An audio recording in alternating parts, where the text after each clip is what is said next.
오늘은 좀 어떠셨어요? 주일 잘 보내셨어요?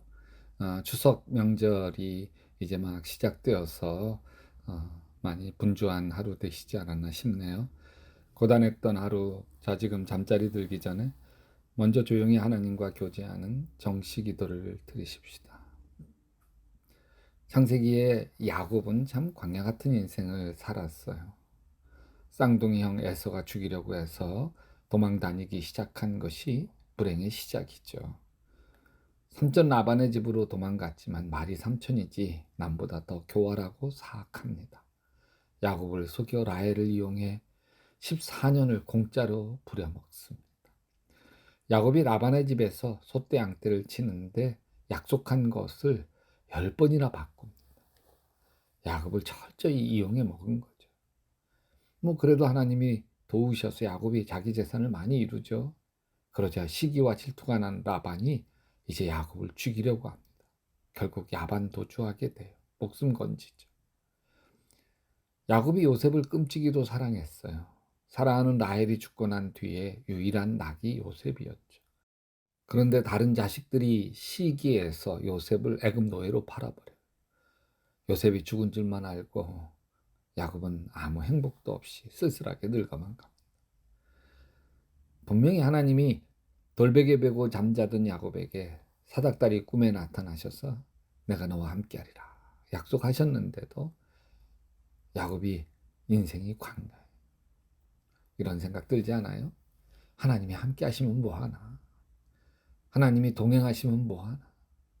당할 고생 다 당하는데 하나님이 함께 하시면 잘 돼야지. 하나님이 함께 하시나 안 하시나 그게 그거라면 누가 하나님 믿겠어요? 근데 야곱 이야기를 통해서 하나님이 우리에게 보여주시려는 게 있어요. 그것은 야곱의 인생이 광야인 것처럼 너희의 인생도 다 광야이지 않니? 여러분 보통 인생을 산에 오르는 것으로 묘사를 해요. 사실 인생은 광야를 지나는 것이 훨씬 더 많아요. 수많은 경쟁을 뚫고 좋은 직장에 들어가는 것이 산을 오르는 것이라면 그 직장에서 견디고 살아남는 것은 광야를 지나는 거죠. 좋은 배우자를 만나 결혼하는 것이 산에 오르는 것이라면 결혼 생활은 광야를 지나가는 것이에요. 자식을 낳는 것이 산에 오르는 것이라면 그 자식을 키워내는 것은 광야를 지나는 것이죠. 그래서 인생은 광야를 지나는 것이고 인생의 목표는 광야를 잘 통과하여 젖과 꿀이 흐르는 가나안 땅에 이르는 거예요. 야곱이 광야 같은 인생을 살았지만 늘 하나님은 야곱과 동행하셨고 야곱이 절대절명의 위기를 만나면 반드시 하나님이 꿈에 나타나셔서 야곱을 도왔습니다. 근데 야곱이 겪게 된 인생의 고통을 보면 야곱이 자기가 저지른 잘못에 대해 대가를 치르는 게 아닌가, 자기 벌을 받는 게 아닌가 그런 생각이 들어요. 야곱은 삼촌 라반에게 철저히 속아요. 라반의 둘째 딸 라헬을 사랑해서 7년 공짜로 일해주고 막상 결혼해서 첫날 밤 치르고 나니 라헬이 아니에요. 한 번도 여자라고 생각해 본 적이 없는 언니 레아가 옆에 누워 있는 거예요. 철저히 속았어. 가만히 보면 이건 인과응보죠. 자기가 저지른 대로 자기가 도로 받는 것 같아 보여요. 야곱이 아버지에게 자기가 에서라고 거짓말했잖아요. 아버지를 속였으니 자기도 속는 거죠. 삼촌 라반에게 아주 똑같이 당합니다. 야곱은 자기가 가장 사랑하는 아들 요셉이 죽은 줄만 알고 평생을 슬픔에 젖어 살아요. 이 야곱의 모습을 봐도 그거 참 쌤통이다 하는 느낌이 듭니다. 누가 자식 편애하라고 했어요? 다른 자식들이 요셉이 얼마나 미웠으면 죽이려고 했겠어요.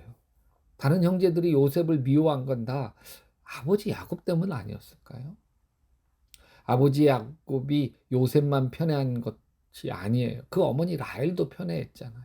레아는 부인 취급도 하지 않았어요. 어쩌면 삼촌 라반이 속여서 부인 만들어준 것에 대해서 야곱이 복수한 것처럼 보이기도 해요. 남편 사랑이 다 자기 동생 라헬에게 가 있어요. 그러니 레아 마음이 얼마나 외롭고 슬펐겠어요. 그것을 보는 하나님도 레아가 안쓰러워서, 그래서 라헬은 자식이 안 생겼는데 레아는 하나님 축복해서 아들 쑥쑥 잘 낳았어요. 레아가 첫째 아들을 낳은 뒤에 하는 말이 참 가슴 아파요. 창세기 29장 32절에 주님께서 나의 고통을 살피시고 나에게 아들을 주셨구나. 이제 남편도 나를 사랑하겠지. 그래서 아기 이름을 루벤이라고 짓습니다. 루벤, 봐라, 내 아들이다. 이런 뜻이에요. 나 아들 낳았어. 아들 낳아주었으니 이제 남편이 나를 사랑해 주겠지.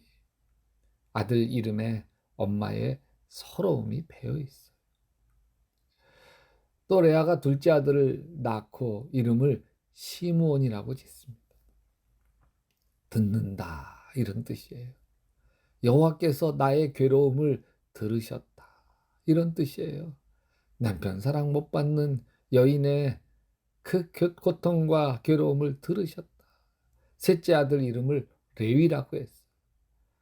이 이름의 뜻은 애착을 갖다는 뜻이에요. 이제 아들 셋이나 낳아주었으니 남편이 나에게 애착을 가질 거야. 그래서 지은 이름이에요.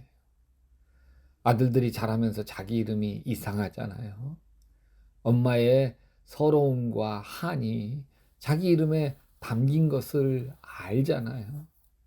그러니 자기 엄마는 찬밥이고 부인 라헬만 사랑하는 아버지가 얼마나 미웠겠어요. 다행인지 불행인지 라헬이 요셉과 베냐민을 낳고 일찍 죽어요.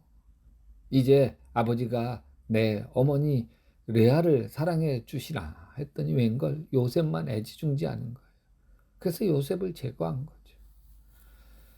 야곱 인생이 광야인 것은 어쩌면 다 자기가 자초한 것이기도 해요.